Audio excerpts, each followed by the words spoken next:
అందరికీ నమస్కారం. నేను మీ ప్రియాంక. ఈరోజు మనం గుంటూరు డిస్టిక్లో మంగళగిరిలో లొకేట్ అయి ఉన్న శ్రీ పానకాలయ స్వామి గురించి తెలుసుకోబోతున్నాం. అసలు లక్ష్మీ నరసింహస్వామి వారికి పానకాలయ స్వామి అనే పేరు ఎందుకు వచ్చింది? పానకాలయ స్వామికి పానకాన్నే ప్రసాదంగా ఎందుకు సమర్పిస్తారు? ఈ గుడి ప్రాంగణంలో అంత పానకం తయారు చేస్తున్నా ఒక్క చీమ కూడా గుడిలోకి ప్రవేశించలేదట. ఎందుకో ఇవి తెలుసుకోవాలనుకుంటున్నారా? అయితే ముందుగా మన ఛానల్ని సబ్స్క్రైబ్ చేసుకోండి. ఈ ఆలయాన్ని దర్శించుకోవడానికి లక్షలాది మంది భక్తులు దేశ నలుమూలల నుండి తరలి వస్తుంటారు. మీరు మంగళగిరి వెళ్ళినట్లయితే తప్పకుండా ఈ పవిత్ర దేవాలయాన్ని దర్శించుకోండి. మెట్లదారిలో స్వామివారి దర్శనం చేసుకోవడానికి వెళ్తున్నట్లయితే మనకి మార్గ మధ్యలో పంచాక్షరీదేవి టెంపుల్, బలరామకృష్ణ టెంపుల్ కనిపిస్తాయి. మంగళగిరి అంటేనే మనకు నరసింహస్వామి ఆలయం గుర్తుకొస్తుంది. కానీ కొంతమంది భక్తులకి తెలియని విషయం ఏమిటంటే ఈ పవిత్ర క్షేత్రంలో పంచాక్షరి మాత ఆలయం కూడా ఉంది.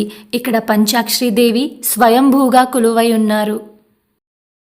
పూర్వం నమూచి అనే రాక్షసుడు బ్రహ్మదేవుడి యొక్క వరాన్ని పొంది దేవతలను, ప్రజలను హింసించసాగాడు. నమూచి యొక్క చేష్టలకు దేవతలు భయభ్రాంతులు చెంది శ్రీ మహావిష్ణువుని ప్రార్థించగా హిరణ్యాసుకుని వధించిన అనంతరం మంగళాద్రి చేరుకున్న నరసింహస్వామి నమూచిని సంహరించారు. స్వామివారి యొక్క ఉగ్రరూపాన్ని చూసిన దేవతలు స్వామివారిని శాంతించమని పూజించగా మంగళాద్రి పైన తపస్సు చేసి లక్ష్మీ అమ్మవారు స్వామివారికి అమృతాన్ని ప్రసాదంగా సమర్పించారు. అమృతాన్ని స్వీకరించిన స్వామివారు శాంతించి మంగళాద్రి పైన స్వయంభూగా కొలువై ఉన్నారు. ఈ ఆలయం మధ్యాహ్నం వరకు మాత్రమే తెరిచి ఉంటుంది.